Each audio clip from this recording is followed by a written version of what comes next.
Gloria a Dios. Que el Señor bendiga los hogares, las familias que están conectadas hoy día. Que el Señor bendiga a los hermanos presentes en este lugar. Amén. Amén. Gloria a Dios. Amén. Bien. ¿Estamos, hermanos, contentos o no? Amén. Amén. Nuestros hermanos están felices acá, todos los que hoy día lograron venir, hacerse presente.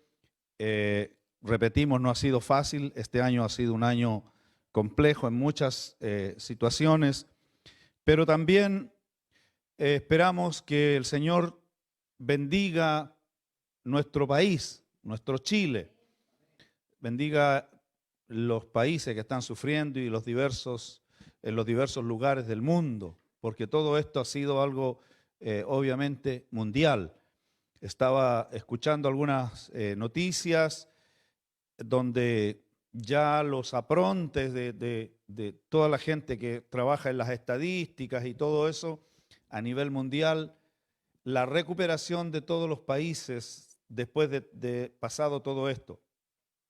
Y naturalmente sobre Latinoamérica, hay algunos países que se supone que se van a poder recuperar por allá por el 2028, 2026, porque todos los países han sufrido mucho económicamente en este tiempo que ha venido, ¿cierto?, tan difícil.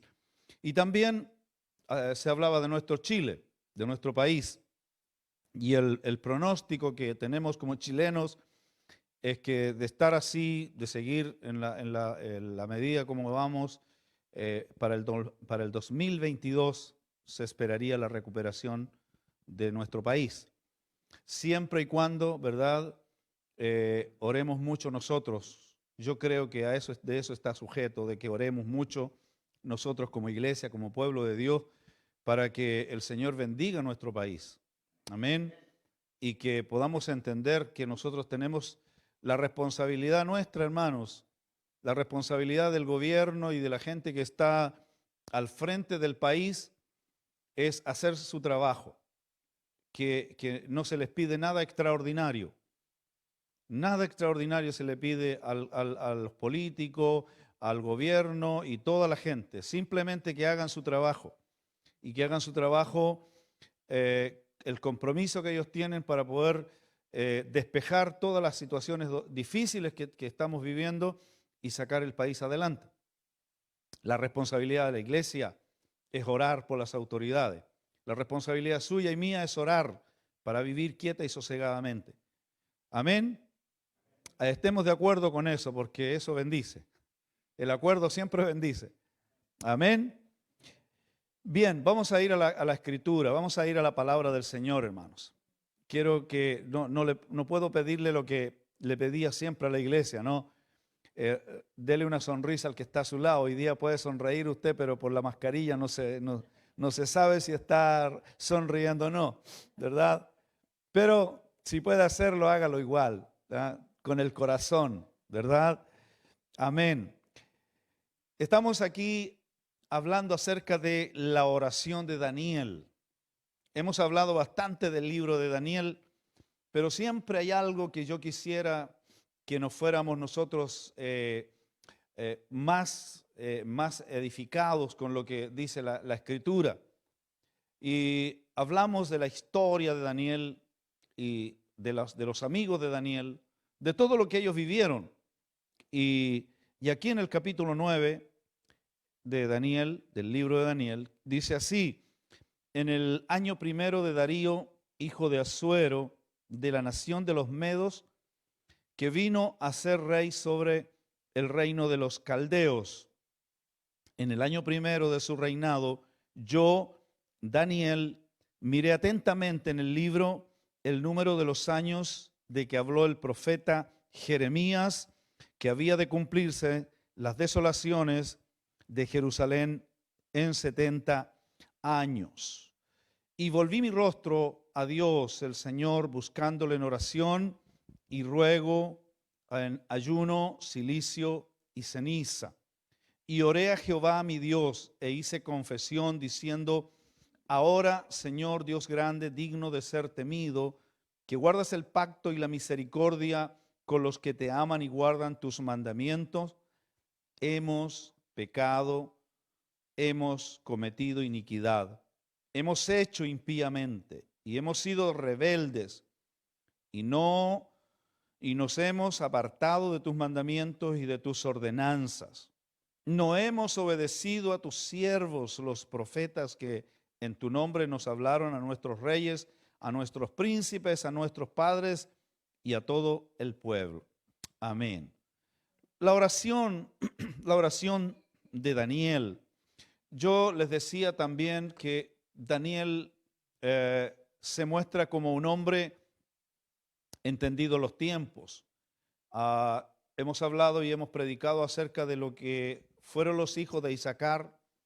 Cuando se está hablando del ejército de David, está hablando de la grandeza, de la gloria que David alcanzó en sus días como monarca, y están siendo declarados todos las tribus, de cómo ellos se presentaban delante de David, cuántos eran los que levantaban flechas, lanzas, espada, es decir, haciendo como un inventario del ejército de David. Dentro del ejército de David se habla de la tribu de Isaacar, una tribu que no era grande, pero se dice que las personas que aportaban al pueblo de Israel, esta tribu eran 200, pero no eran hombres de guerra, no eran hombres de espada, no eran hombres de lucha, eran, dice, hombres principales.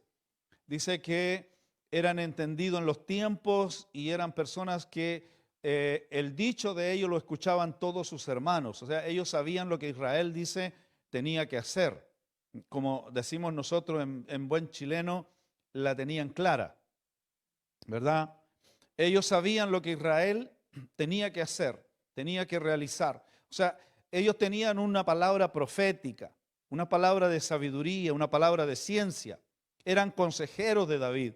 Un reinado no solamente crece porque el hombre, el líder, es importante y tiene muchas facetas, tiene una capacidad de llegar a toda la gente, sino que también con la gente que él se hace rodear.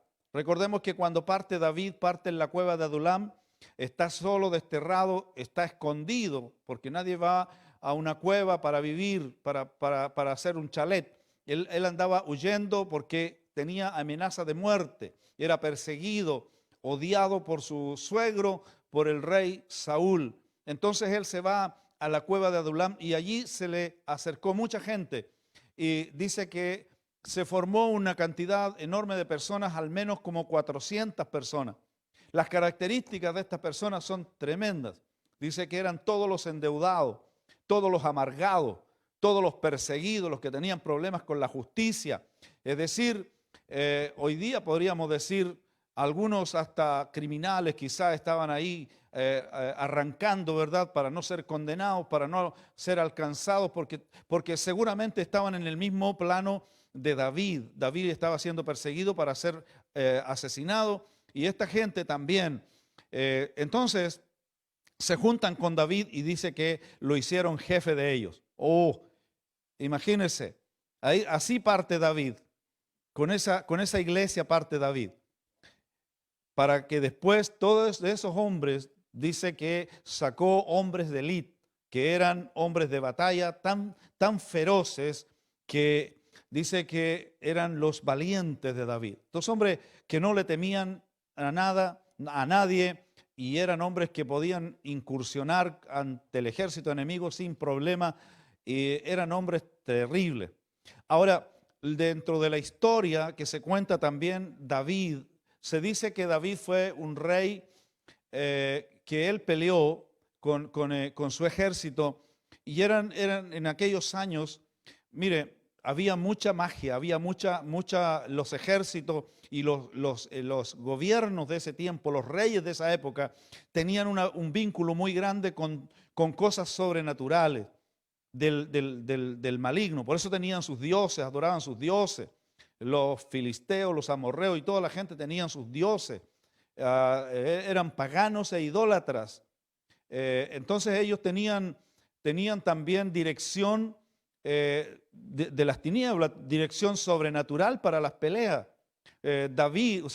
Goliat era uno que se dice que era un hombre no solamente de el porte grande que señala la Biblia, sino que además eran estas personas conocedores de brujería, hechicería y todas las cosas de maldad que estaban detrás, por cuanto eran adoradores de dioses de esa naturaleza. Por lo tanto, cuando ellos iban a la guerra, ellos llevaban sus creencias, su fe, y habían cosas terribles allí. Y David dice que él, cuando se enfrenta a Goliat, él se enfrenta, dice que vengo en el nombre ¿de quién? De Jehová, de los ejércitos. Él se mueve en el plano también sobrenatural, pero como viene Dios con él sabe que está respaldado por algo mucho mayor, por algo mucho más grande. Y por eso que él pudo derrotar a este tremendo hombre, ¿verdad? Que se dice que es uno de los descendientes de los Nefilim, como se les llaman, de los descendientes de los tiempos de Noé, cuando había gigantes en la tierra. De esos hombres valerosos que se habla allí la palabra. De alguna manera, estos hombres, ¿verdad?, todavía permanecían de alguna forma hasta entonces. Y David lo derrotó. Es decir, el ejército que David tenía no era un ejército cualquiera, era un ejército que tenía un respaldo divino. Se movía Dios en medio del ejército. No era una pelea cualquiera. No era solamente de hombres que se encontraban unos con otros, porque imagínense un hombre guerreando, hermano, peleando con una espada. Se dice que uno de los valientes de David, cuando él estaba peleando, se le unió la espada con la mano llena de sangre. Qué terrible eso, ¿no? Era una sola cosa, la mano y la espada. Toda. ¿Cuánta gente fue muerta en esa batalla? Eran muy sangrientas esas batallas, eran terribles. Y David se hizo allí el rey, se hizo de su ejército tan grande y poderoso. Y por eso que yo hablo acerca de estos hombres de la tribu de Isaacar, que eran, yo me imagino, un gran aporte en el plano económico, en el plano social, en el plano de dirección, etc. O sea, David tenía unos consejeros extraordinarios, hombres que eran seguramente hombres de oración, hombres que podían tener una visión de parte de Dios, de parte del Espíritu Santo. Por eso que eran 200 principales entendidos en los tiempos. Ahora bien, cuando hablamos de Daniel, dice la palabra que Daniel también conoce mucho la Escritura, se remite mucho a la palabra. Él la lee, la estudia, y por eso él puede decir, se cumplieron los 70 años. O sea, Daniel no era un hombre cualquiera, que ya lo sabemos, dice que en él había un espíritu mayor, era superior a todos los. Mire, ahí habían magos, astrólogos, había mucha vinculación con la magia y con todo eso. Esa gente que servidora vuelvo a repetir, los gobiernos antiguos y los de hoy también tienen de respaldo gente que son adivinos, que tienen otras cualidades. Todos los gobernantes usan ese tipo de artimañas para poder tener éxito en las cosas que emprenden. Nosotros pensamos que a lo mejor no, que son personas, no son personas normales, hermanos. Un día me contaba un hermano que se sorprendió, fue a la casa de un parlamentario y el hombre tenía una virgen negra. Entonces, cuando usted llega a eso y él se siente como intimidado por esa cosa. Ellos usan muchas cosas, hermanos. Así, por eso que muchas veces la gobernanza de las naciones va en declive, porque a lo mejor ya se fueron demasiado al otro lado. Y por eso los países son maldecidos, por eso los países no prosperan. La tierra es riquísima, la tierra produce, Dios manda, dice, el sol sobre justo y injusto, trae la lluvia, Dios hace producir la tierra, germinar las plantas, el Señor, la producción que Dios dejó a la tierra, todo lo que Dios dejó a la tierra es tremendamente extraordinario, y para que nosotros hubiésemos vivido muchos años, y hasta aquí la tierra se ha sostenido en miles de años. ¿Cuánto más años el Señor, cuando hizo la tierra y formó la tierra y todo, la hizo para que el hombre viviera eternamente sobre la tierra? Entonces, y además el mandato era que se fueran multiplicados. Por lo tanto, podríamos vivir todos felices y contentos, y tener todo lo necesario, pero no está. ¿Producto de qué? De la avaricia del hombre, de que el hombre se hizo dueño de las cosas y se hizo dueño de la tierra, sabiendo que la tierra es de Jehová. Dice la palabra que de Jehová es la tierra y su plenitud, el mundo y los que en él habitan. O sea, la tierra no le pertenece a nadie más que a Dios. Y Él nos ha dejado al hombre como administrador, pero el hombre se hizo dueño. Y como se hizo dueño, algunos tocan y otros no tocan. Entonces, esa es la injusticia del hombre. Pero hoy día nosotros nos encontramos, hermanos queridos, con responsabilidades también como Daniel, de ser hombres entendidos en los tiempos. Este hombre sabía lo que estaba pasando, sabía, imagínense, yo pensaba en Daniel. Dice la palabra que él fue llevado cautivo con todos los que vivían en Jerusalén. Fue rodeada la ciudad, vino Nabucodonosor y se los llevó cautivos. Se presume que Daniel tenía aproximadamente 17 años con sus amigos. Era un adolescente. Y lo someten a que él tiene que aprender la lengua de esa nación, la cultura de esa nación. Él tiene que llenar su cabeza, su mente, todo con todo lo que allí en Babilonia se vivía, y vivir como un babilonio. Y Daniel y sus amigos son llevados, porque eran dice, de los hombres de la casta religiosa o social. Algunos dicen que él es descendiente del rey David. Otros dicen que viene de una generación de sacerdocio. Pero más bien creo que Daniel pertenecía a la tribu de Judá, descendiente de David. Y entonces él, por esa razón y por esa causa, era un muchacho de bien con sus amigos. Y son sometidos a esto para que él pueda ser instruido en todas ¿cómo se llama? Las leyes, ¿verdad? Seguramente las leyes de la nación, la historia de la nación, los héroes y todo lo que ellos practicaban y cómo ellos se gobernaban. Todo eso lo tuvo que conocer este hombre, lo tuvo que él experimentar, vivir, para poder hacer de su servicio, ¿verdad? De manera óptima ante el gobernante, en este caso ante Nabucodonosor. Bien, Daniel, en el libro, volvemos a decir, el libro de Daniel está en un contexto de tiempo y espacio donde los acontecimientos que se suscitan negativamente, ¿por qué? Porque la calidad, hermano, del país, de la exigencia del pueblo de Israel había decaído. Y por eso ellos se van como cautivos. El libro de Jeremías nos habla de todos los anuncios que se hacían si el pueblo no obedecía.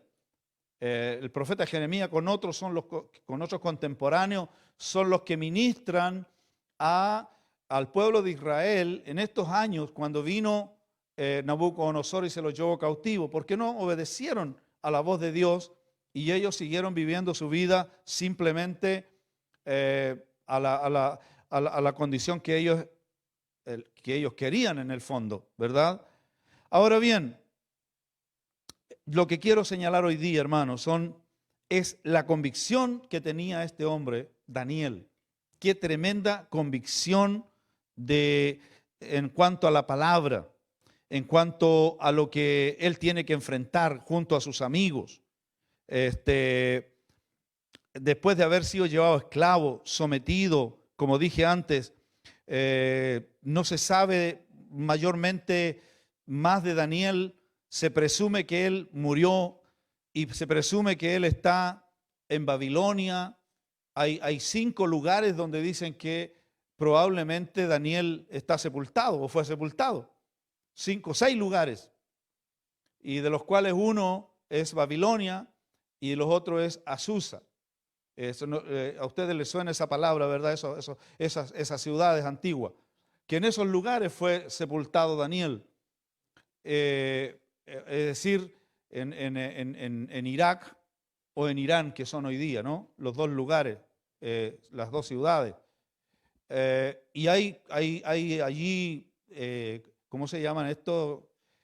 Como mezquitas, hay templos, y ahí dice que está Daniel, ¿verdad? O sea, Daniel llegó a ser reconocido en Babilonia, llegó a ser reconocido en esos lugares por lo que él hizo en el pasado. O sea, dejó una marca, dejó una huella Daniel, este hijo de Dios. Ahora, yo lo que quiero esta mañana, hermanos, es hacernos o que nosotros nos hagamos la pregunta: ¿cómo es que este muchacho de 17 años llegó a tener tanta convicción en su fe, en lo que él profesaba, que él no declina en ningún momento ante las amenazas, aún amenazas de muerte? Él se mantiene. La Biblia nos dice que en Babilonia habían sinagogas, que él iba todos los domingos a la escuela, o los sábados a la escuela sabática, que estudiaba la Torá, que habían sacerdotes, que habían ministros. No, porque él estaba en un país extranjero. Al contrario, mire cuando asume este hombre Darío, y él forma toda su gente que va a trabajar, en el fondo, como diríamos hoy día, él forma su gabinete. Y dentro del gabinete está Daniel. Y él quiere ponerlo a Daniel por sobre todos los demás. Y él se comunicaba directamente con Daniel. Y cuando los demás ven que Daniel era extranjero, no era de su cepa, entonces a este hombre hay que eliminarlo. Y crearon una ley, sacaron una ley, fueron a la Cámara, legislaron, y la ley era que durante 30 días nadie podía pedir nada sino que fuese al rey, ni arrodillarse ante ningún dios, porque el que fuera encontrado en esas condiciones sería lanzado al foso de los leones. Ya hablamos de eso la semana pasada. Y Daniel, a pesar de esto, de que estaba amenazado de muerte, nosotros, ¿qué habríamos hecho nosotros como chilenos, como iglesia chilena? ¿Qué habría hecho usted? ¿Qué habría hecho yo? No habría hecho nada, hermano. O si hubiese orado, me habría cerrado de puerta, habría ido. Bueno, la palabra de Dios dice que en el lugar secreto, así que habría cerrado la puerta y ahí me habría puesto cierta llave por dentro y por fuera, para poder adorar a Dios y porque hay que ser prudente. Ve que si uno da un paso más allá, ya entramos en ser imprudentes. Porque eso es lo que nosotros hemos visto hoy día, trayendo esta palabra al contexto que vivimos nosotros hoy día, ¿verdad? Nos condenamos unos a otros. Si alguien no usa mascarilla, mire, pero ¿cómo no va a usar mascarilla? ¿Cómo se le ocurre andar así? Mire, está contaminando. Y por ahí van a salir los otros exaltados y van a decir asesino, qué sé yo, y no sé qué cosas van a nombrar. Porque así estamos nosotros hoy día. Entonces nosotros estamos navegando en un tiempo complejo, hermano, difícil, que nos llama el Señor a reflexionar, que nos llama el Señor a pensar, nosotros no tenemos que ser personas tan fáciles, así como para, hoy hay que someterse a esto, sí, inmediatamente, aquí estamos. Pensemos primero, nos sometimos porque en realidad, educación, por respeto, y todos nos vamos a andar, nos vamos a ir en contra del sistema así de buenas a primeras. Pero si ya llegamos a meterlo en el corazón, ese es el problema. A eso es lo que quiero llegar. Que lo que nosotros estemos viviendo no sea que yo lo creo a pie juntilla. Que si no sea, que lleguemos a pensar, si no fuera por la mascarilla, yo no sé qué habría pasado de mí. No sé qué sería de mí si yo no me hubiera distanciado y me hubiera encerrado 2 meses, 3 meses en mi casa. Eso fue lo que me salvó. No al cristiano, al Hijo de Dios, a usted, a mí, nos ha salvado Cristo, el Rey de Gloria. Y nos va a seguir salvando Él. Y a usted no le va a pasar nada. Usted va a tomar las precauciones, póngase la mascarilla, va a salir al centro, va a ir a comprar, haga lo que la autoridad dice, pero hágalo porque se lo dice la autoridad, pero no se lo meta en el corazón. No crea eso, no crea que si usted un día se infecta, es que justo anduve sin mascarilla, fui al baño. No, de Dios depende su vida y depende mi vida también. Vamos avanzando. Este hombre que me llama tanto la atención, hermanos, ¿por qué? Y eso es lo que yo quiero escudriñar y usted también debe hacerlo. ¿Qué hizo que Daniel tuviera tanta fuerza en sus convicciones? ¿Acaso, hermanos, será que Daniel tenía otro Dios? ¿Será que el Dios que Daniel tenía era más poderoso en aquellos tiempos que hoy? ¿Será que era mejor aquel Dios que el que adoramos nosotros hoy día? La palabra dice que Dios es el mismo de ayer, de hoy y por los siglos. Es el mismo Dios. Dios no ha cambiado. No ha cambiado nada, hermanos. Y pienso yo en los jóvenes de hoy. Aquí hay jóvenes, hay matrimonios jóvenes. Nuestra iglesia está compuesta de muchos jóvenes, de matrimonios jóvenes. Cuánta convicción.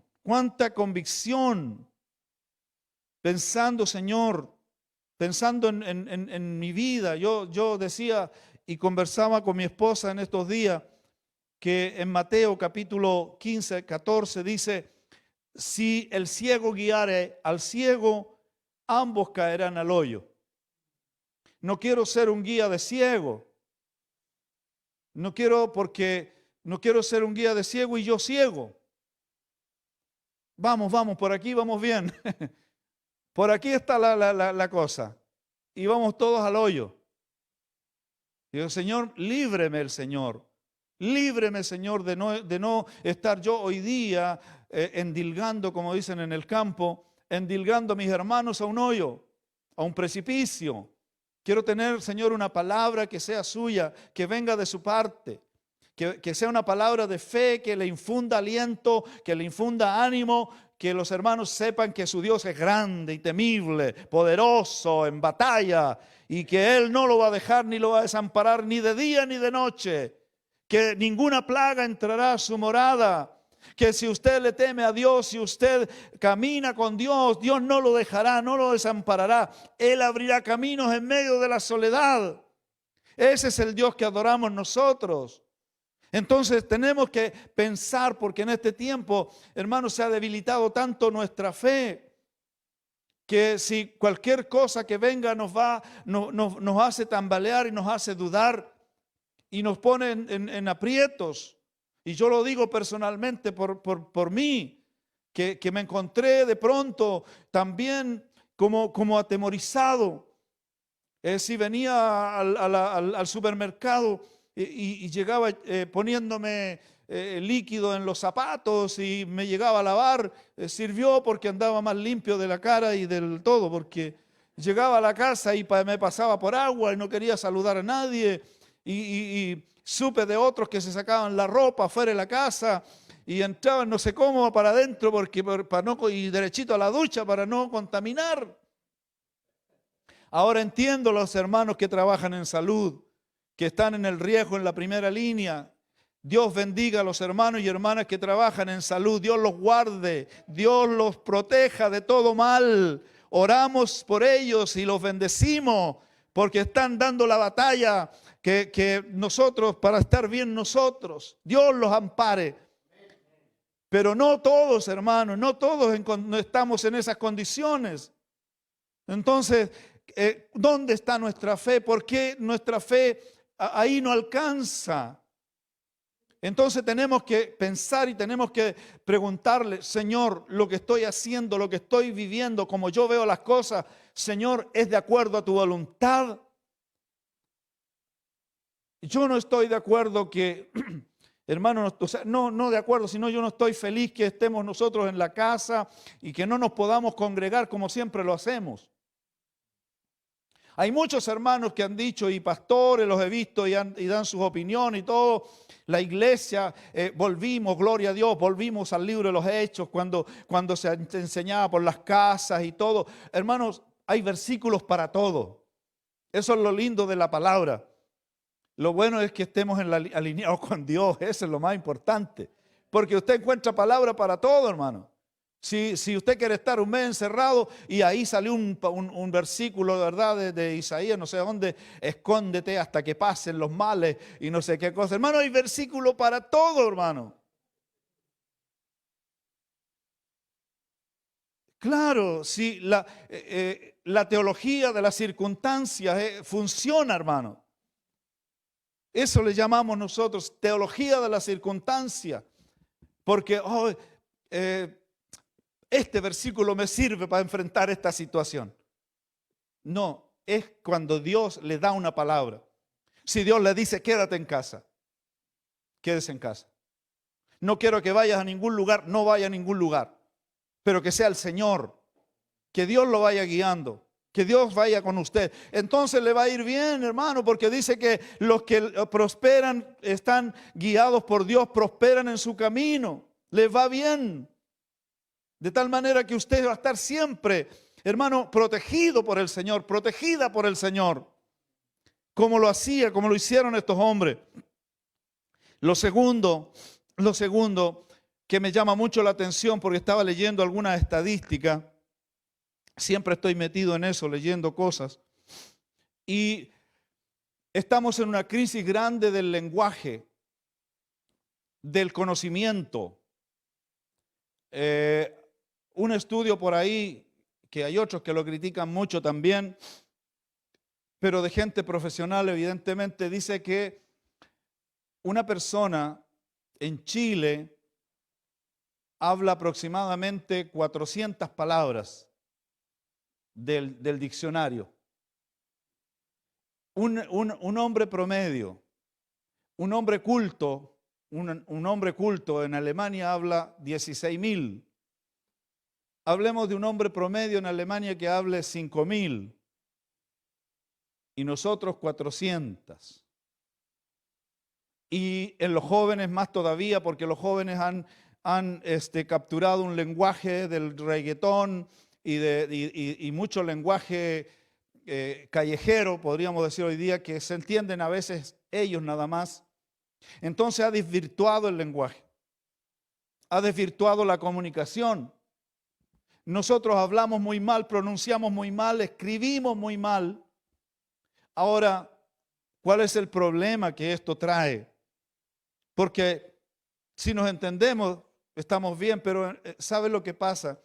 Que cuando usted no conoce las palabras, no tiene el significado, no le sabe el concepto a las palabras, se debilita su lenguaje, su capacidad de comprensión se limita y usted no se puede desarrollar como realmente debiera. Por eso que es tan fácil llegar a la violencia, es tan fácil llegar al insulto, es tan fácil explotar porque nuestro lenguaje no nos da para comunicarnos de otra manera. No sabemos comunicarnos de otra manera y conversar las cosas y agotar un tema viéndolo de tantos lugares, de tal manera que se expanda nuestra mente y nos podamos llegar a un entendimiento. Terminamos violentamente las conversaciones y usted lo ve en la calle y lo ve en todas partes. Pero nosotros tenemos que volvernos a educar, hermanos queridos. Daniel era un hombre profundo en la Escritura y me refiero a eso. Yo le doy gracias a Dios porque los días de discipulado que yo hago los martes se conectan por lo menos hasta 20 personas se han conectado. Los demás están ocupados sé que están en cosas más importantes. Pero quiero decirle, hermano, que si usted quiere crecer en la fe, crecer en Dios, ¿cómo va a crecer y cómo va a expandir su mente con Dios si usted no está tan interesado en aprender más de la Escritura, más de la palabra? La palabra tiene para todo. La palabra nos enseña a vivir, a cómo vivir en familia, a cómo vivir, cómo tratarnos entre esposo y esposa, cómo tratarse entre los padres y los hijos. La palabra nos enseña cómo tratarnos con la gente, con los vecinos, cómo tratar. La palabra le enseña al que tiene negocio, cómo funcionar con su negocio. Le enseña administración. La palabra de Dios lo educa en todos los sentidos. Nos enseña la administración del hogar, nos enseña a manejar el dinero, nos da principios y valores de cuanto al dinero, cómo tenemos que usarlo, cómo tenemos que hacerlo. La Biblia nos enseña todo, hermanos, todo está en la palabra. Entonces, cuando usted quiere ser mejor, estudie la Escritura, estudie la palabra, lea la palabra. Llénese de la palabra del Señor y por eso, vuelvo a repetir, por eso si nuestro lenguaje es pobre, ¿cuánto más será nuestro lenguaje espiritual, nuestro lenguaje bíblico? ¿Cuánto manejamos la Biblia? ¿Queremos que nos vaya bien? Sí, yo quiero que Dios me responda, quiero esto, pero ¿cuánto estoy interesado en Dios? La palabra del Señor dice, conoceréis la verdad y la verdad os hará libres. Ay, yo conocí al Señor y me hizo libre. No, dice, conoceréis la verdad. La verdad no se conoce de la noche a la mañana, la verdad se estudia, la verdad se vive, la verdad se experimenta a través de los años. Usted va adquiriendo conocimiento del Señor, va creciendo en el Señor, lo va conociendo cada día, cada mes, cada año. Usted va conociendo cada década al Señor y va aumentando su sabiduría. Y entonces usted puede decir, realmente con seguridad, conocí al Señor, Él me hizo libre, conocí la verdad. La verdad es así, la verdad es para todo, hermanos. Porque la verdad lo orienta a usted, lo saca del error.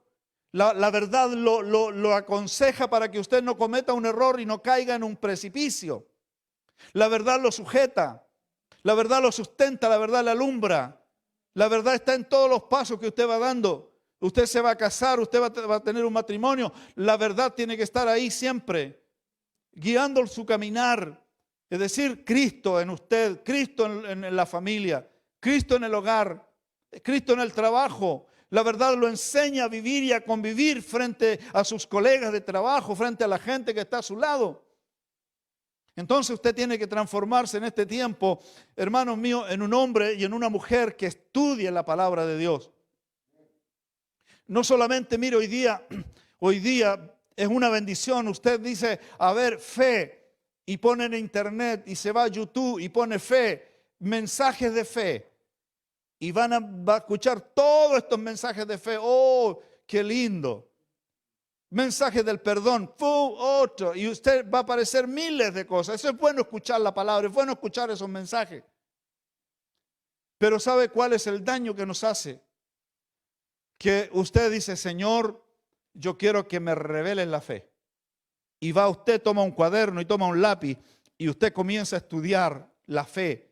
Hombres de fe, mujeres de fe, familias de fe, reyes que tuvieron fe, profetas de la fe. Y usted comienza a escudriñar la Escritura, a leer la palabra, se enriquece. Se enriquece en vocabulario, se enriquece en comprensión lectora, se enriquece en sabiduría, en inteligencia. Usted conoce realmente al Señor. Pero cuando usted comienza a estudiar, luego dice, ¿sabe qué? Hay algo más que se compra un libro de griego, de hebreo, una ¿cómo se llama? Concordancia, y usted comienza a leer y a estudiar y comienza a aprender. Entonces hoy día nosotros decimos, yo quiero ser un hombre entendido en los tiempos, quiero ser una mujer entendida en los tiempos, pero lo que no hago es leer la Biblia, estudiar la Biblia. encerrarme a leer, a hacer un ayuno si no la entiendo, para que salga esa nebulosa que me apaga el conocimiento. ¿Sabe lo que dice la palabra en Oseas 4:6? Mi pueblo fue destruido porque le faltó conocimiento. Por causa, dice, por cuanto desechaste el conocimiento, yo te echaré del sacerdocio. Porque olvidaste la ley de tu Dios, también me olvidaré de tus hijos. Entonces hoy día vemos un desastre en la familia, un desastre en el hogar, un desastre, hermano, en todos los que vienen detrás del papá, de la mamá, en toda la generación. Vemos un desastre en Chile. Se perdió la educación de la palabra de Dios. ¿Cuántos hijos del Señor, yo decía, y cuántos hijos aún de pastores quizás andan rompiendo semáforos y tirando piedras en los días que fueron álgidos en Chile el año pasado? Porque eso ocurre, hermanos. Porque nuestros hijos llegan a la universidad, llegan a estudiar una carrera, y le tocó una universidad que está ideologizada con alguna cosa, y salen de ahí ateos. O sea, nadie los obliga, nadie los lleva, nadie los somete a nada, pero salen ateos. ¿Falló? ¿Qué falló? Y por eso cuando yo digo, algo falló aquí en mí, en nosotros, algo falló en la iglesia. Hermano, tenemos que volver a la palabra, volver a estudiar la Escritura. Hermano, amar la Escritura, amar esta palabra, amar la Biblia, tenerla en su casa. Ya no escuchar a lo mejor tantos temas, está bien, escuche predicaciones, véalas usted, estudie ahí, pero estúdielas. Métase en la Biblia, métase a estudiar por su cuenta ahí. Yo sé que hay hermanos que se han incluso inscrito en institutos, qué bueno, hermano. Porque necesitamos gente preparada para los tiempos que vienen. Esa gente preparada, gente consciente. La iglesia tiene que estar consciente de que la palabra de Dios es lo que tiene que regir su vida. Y tiene que haber tanto fundamento que aún la vida o la muerte, que la amenaza, lo que venga, el hombre de Dios, la mujer de Dios se va a sujetar a la palabra. Y va a salir victorioso. Eso es lo que hizo Daniel. El hombre se sujetó a la palabra. Él dijo, está bien, te vamos a llevar al foso de los leones porque tú no obedeciste, no te humillaste, no adoraste. Está bien, llévenme al foso de los leones. Pero yo no voy a dejar, no voy a abandonar mi fe que está puesta en Dios. Si Él me libra, gloria a Dios. Si Él no me libra, gloria a Dios también. Más cerca voy a estar y voy a estar con Él. Si me muero con Él. Hermanos míos, hoy día nosotros, el problema que ha venido al mundo es una amenaza tan terrible. La gente, yo veo gente, médicos, gente de la ciencia, y dicen, no, este es un virus de lo más terrible. Yo le doy gloria a Dios. Aquí en nuestra ciudad no han fallecido más de 10 personas, hermano. Marzo, abril, mayo, junio, julio, agosto, 6 meses ya van a ir. Si es tan terrible y han muerto menos de 10 personas, hermano. Y si usted va al hospital y pregunta, o a alguna parte donde hay estadística, ¿cuántas personas fallecieron en la ciudad de Los Ángeles desde marzo a la fecha? Y le van a decir, no sé, 50, 60. Entonces el virus no es tan terrible. Pero sí la propaganda comunicacional, esa sí que es terrible. Porque todos terminamos al final, hermanos, desconfiando de todo el mundo. Si alguien se acercaba mucho a preguntarle algo, usted se corría, ¿verdad? Alguien pasó por el... ¡Uy, esta persona, ¿qué le pasa? Que pasa al lado mío, menos de 1 metro. Hermanos, y terminamos todos con miedos. Llenos de miedo, llenos de temor. El Señor nos ha elegido a nosotros porque tenemos una tarea grande en la tierra que hacer. Usted como papá todavía tiene hijos o pequeños o lo está educando. Tiene que volcarse en este tiempo, hermano querido, hermana, a meterlo en la palabra de Dios. Y el niño no quiere obedecer y no quiere palabra. Bueno, ore al Señor porque hoy día no los puede castigar. No puede hacer nada. Pero más fe necesita para doblegar esa desobediencia y doblegar esa rebelión que se metió en el corazón de los niños. En el nombre poderoso de Jesús, porque usted tiene un Dios grande, un Dios poderoso. Cristo, hermano, viene pronto a la tierra. El Señor ya viene. Esto que estamos viviendo hoy día. Yo le preguntaba al Señor y le decía anoche a los hermanos, oraba al Señor, Señor, es que ya tú vienes, Señor. O todavía, ¿qué está pasando? O esta es una pronta a todo lo que va a venir. Al pasar el tiempo y los meses, me doy cuenta de que es un gran apronte, hermano, que quisieron tomarse el mundo y quisieron someterlo para levantar el gobierno mundial. Algo pasó que todavía no es el tiempo. Es como que el Señor todavía le dice, no todavía. El Señor comenzó a levantar hombres en otros países, en otras naciones, presidentes en otras naciones, y que comenzaron a oponerse a todo el plan que estaba viniendo sobre la faz de la tierra. Gloria a Dios por eso. Porque aún hay tiempo, hermanos, para seguir predicando el Evangelio. Y Dios quiere hacer la obra en la ciudad de Los Ángeles. Dios quiere levantar hombres aquí en esta ciudad. Quiere levantar mujeres aquí en esta ciudad. Pero ¿sabe? Tenemos que volvernos primeramente a estudiar la Escritura, a leer la palabra, a la oración, a buscar el rostro de Dios, a comprometernos y a someternos a la Escritura. ¿Por qué paró Daniel en Babilonia? Por causa de que los hombres, las mujeres y el pueblo entero desobedecieron a Dios. Por eso Daniel ora y dice, las autoridades, todo dice, y a mí lo que más me agrada de esta oración es cuando él dice, hemos pecado. O sea, lo que nosotros tenemos que hacer en este momento es lo mismo, hermano, hemos pecado. No fue el pastor, no fue la pastora, no fue el apóstol, el otro intergaláctico, no fueron ellos los que fallaron. Fuimos todos, hermano. Fallamos, Señor, te hemos fallado. Y cuando realmente el Espíritu Santo, hermano, ministre en nuestro corazón, nos vamos a levantar de una manera diferente. Vamos a volver a las reuniones, vamos a volver a ministrar el corazón de Dios, pero ya no, hermanos queridos, como antes. A lo mejor a algunos les va a gustar quedarse en casa acostadito, escuchando la palabra los domingos, o no sé, allá ellos. Pero cuando el Señor nos permita volver todos, hermanos, yo espero que todos volvamos con la única intención de poner en alto el nombre de nuestro Señor Jesucristo. Alabado sea su nombre. ¿Por qué? Porque somos, hermanos, esa generación de sacerdotes.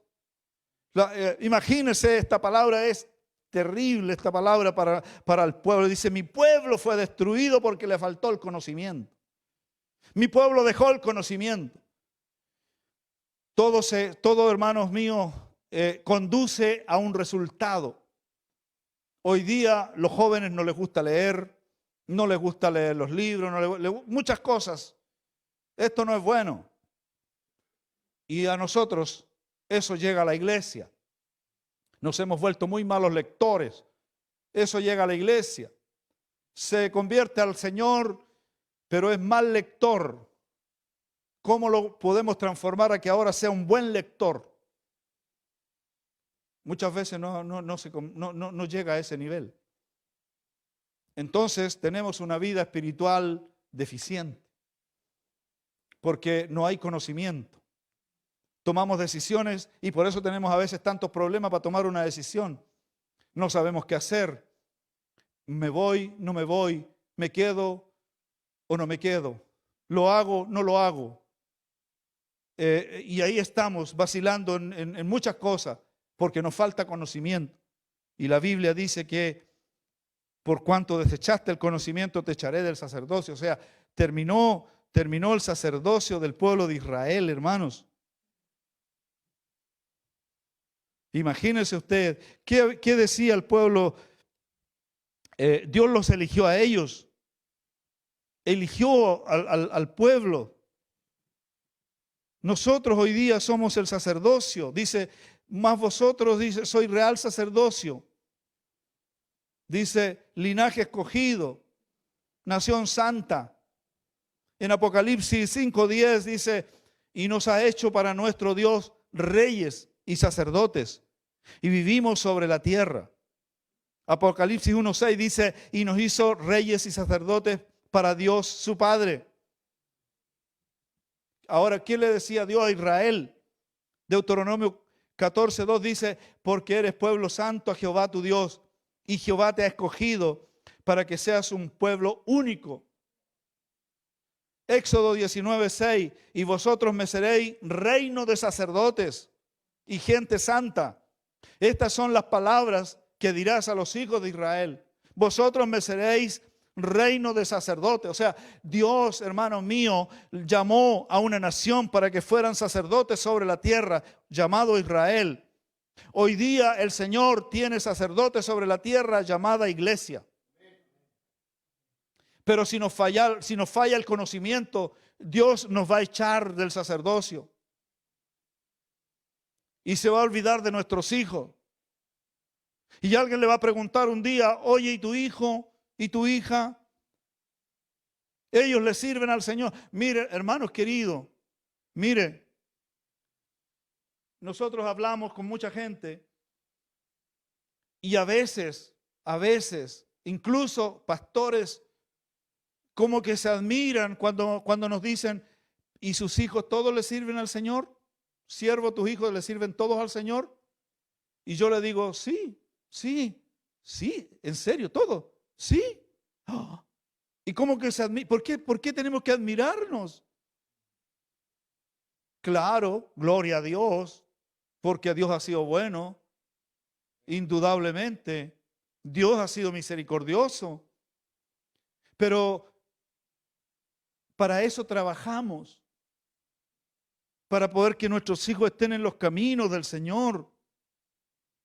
Y ahí tengo mi esposa, la sierva, que cuando ella tiene un mejor termómetro que el mío, cuando la temperatura está media hacia abajo, ¿verdad? Ella le toma la temperatura y después le dice, hijo, estoy orando por ti. Quiero verte buscar más de Dios. Hija, ¿sabes qué? Tuve un sueño. Busca más a Dios, busca más al Señor. O sea, nuestra labor no ha terminado como padres. Nuestra labor no ha terminado como sacerdotes. Usted está iniciando un sacerdocio, a lo mejor tiene hijos muy pequeños todavía. Ámelos, bendígalos, ore por ellos, interceda por ellos, ayune por ellos. Pero no deja que el diablo se los lleve, no deje que el diablo se los arrebate. Si todavía está de su mano, no lo deje, no deje al enemigo que se los robe, hermano. Nosotros no estamos criando hijos para el mundo, no estamos criando hijos para el diablo. Nosotros somos reyes y sacerdotes para criar hijos para el reino, para el cielo, para poblar el cielo. Dios ha dado la gran oportunidad, Dios, hermanos míos, de llevar gente para el cielo. A usted y a mí, mírese. Dios le llamó a usted para que usted lleve gente al cielo. Dice que es como si Dios rogase por medio de vosotros. Nos mandó a ser a nosotros, hermanos míos, esos mediadores, esos embajadores en nombre de Cristo.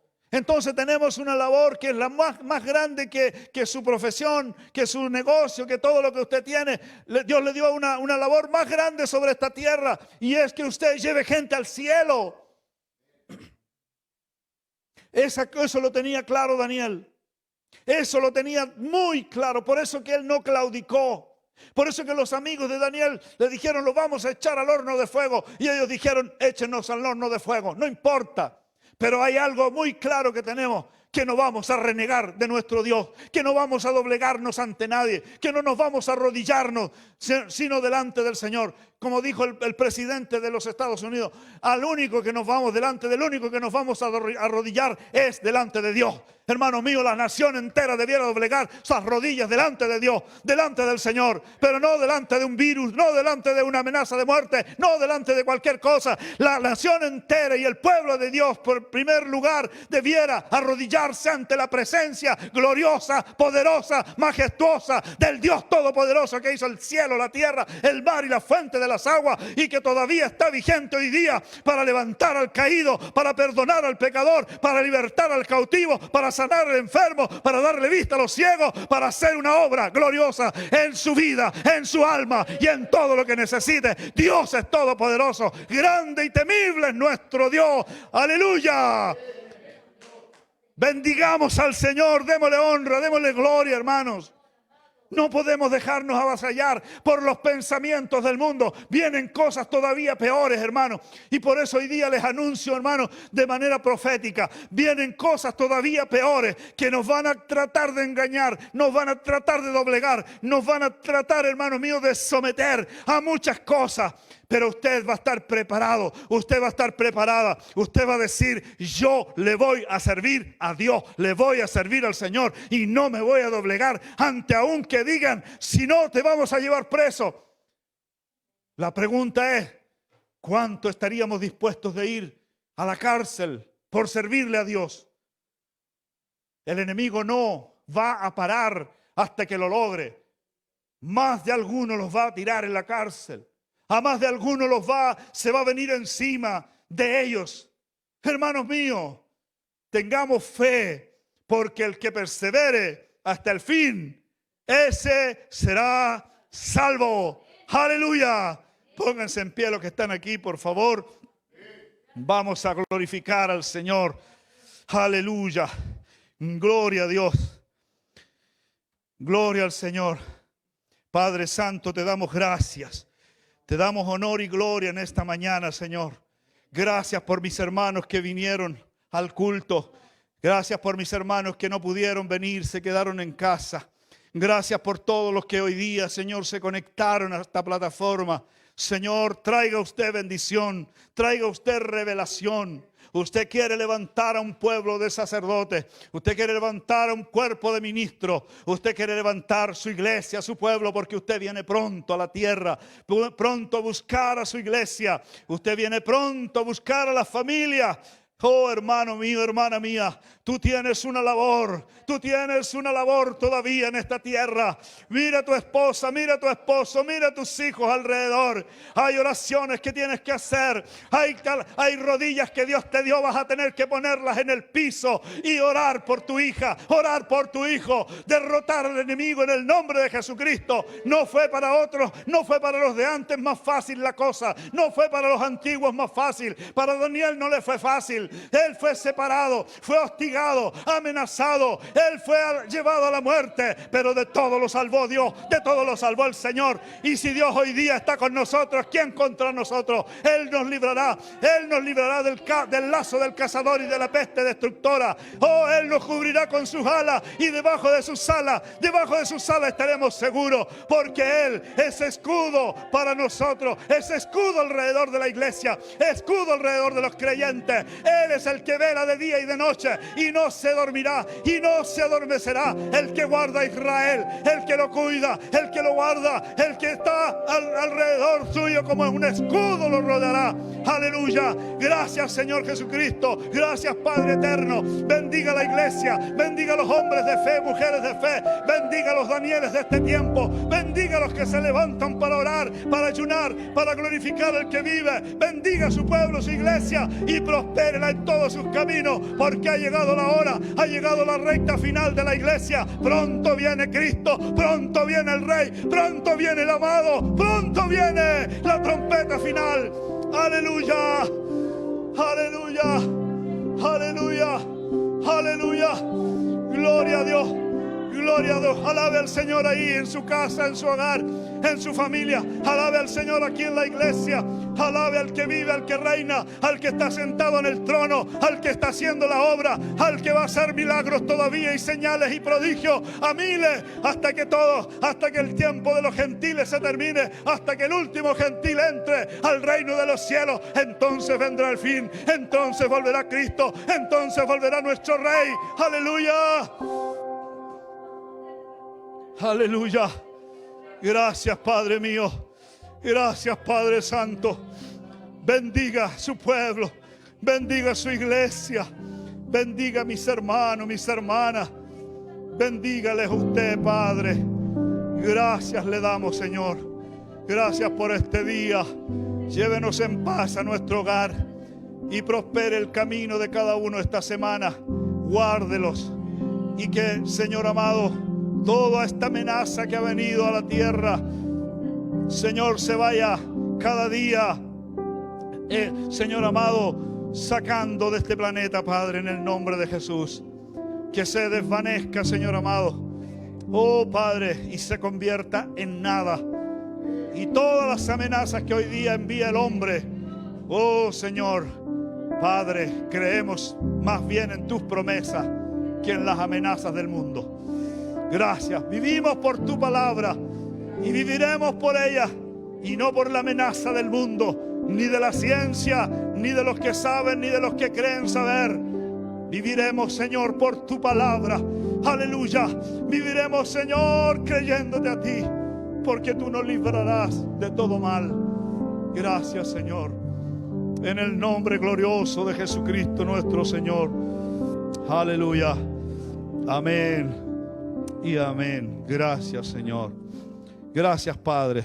Les enviamos un abrazo a cada uno de los hermanos que están hoy día conectados y también aquí a los hermanos un abrazo virtual. Que el Señor les bendiga a todos y estamos comunicándonos a través de las redes, los martes discipulado, los miércoles oración y ya como se dieron las noticias puede verlo en la página en Facebook y estar conectados con la iglesia. Dios les bendiga a todos. Amén.